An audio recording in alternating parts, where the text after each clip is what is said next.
So I read 8 books in the month of May and 2 little bonus chapters, so I'm going to do a rapid fire of whether I would recommend them to you, so let's go. I started off the month by reading the first book in the Lachlan Feuds series, and that is Scarlet Princess, and it was okay. I don't think I'm going to continue on with the series though. After that, I read The Great Alone by Kristen Hanna, and it changed my life. I would 100% recommend it. It was a 6-star read for me. And I read The Deep End by Ali Hazelwood. I would recommend it. It is fun. The kink is definitely missing. I thought that was the whole point of the book, but it was very, very mediocre for me. And I read Entangled in the Woods by Evie James. It's such a fun paranormal romance. I definitely recommend.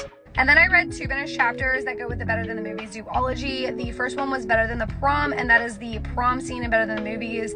That is from Wes's perspective, and I really, really love that. And then the second one was Wes and Liz's college road trip, which is events that take place right before Nothing Like the Movies, which is the sequel, and I definitely think it is worth the read. I think it's like 50 pages or something like that, but it makes things that happen in Nothing in the Movies so much better, like just a couple small things. So definitely recommend both of those. And then I read Nothing Like the Movies by Lynn Painter, and if you can't already tell, I loved it so much, gave it 5 stars. The Yearning, Wes is just so down bad for Liz. Like it was, I know this one was a little bit of mixed reviews, like people thought it ruined the first one, but I loved it. Maybe the first one I still like better, but I still loved it.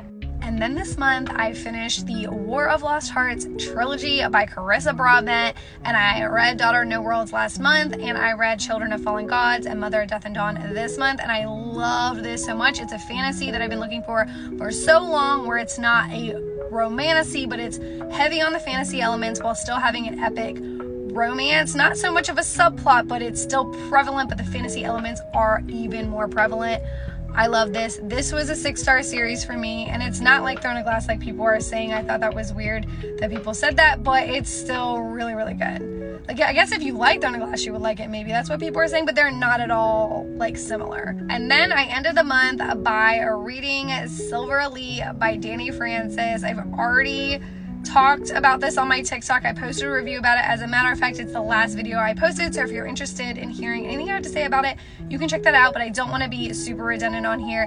I gave it a 3.5. I will be reading the next book. It's not the best thing I read. It's not the worst thing I read. It was fine. It was fine. So there's my reading wrap up. Let me know, what was your favorite books that you read in the month of May?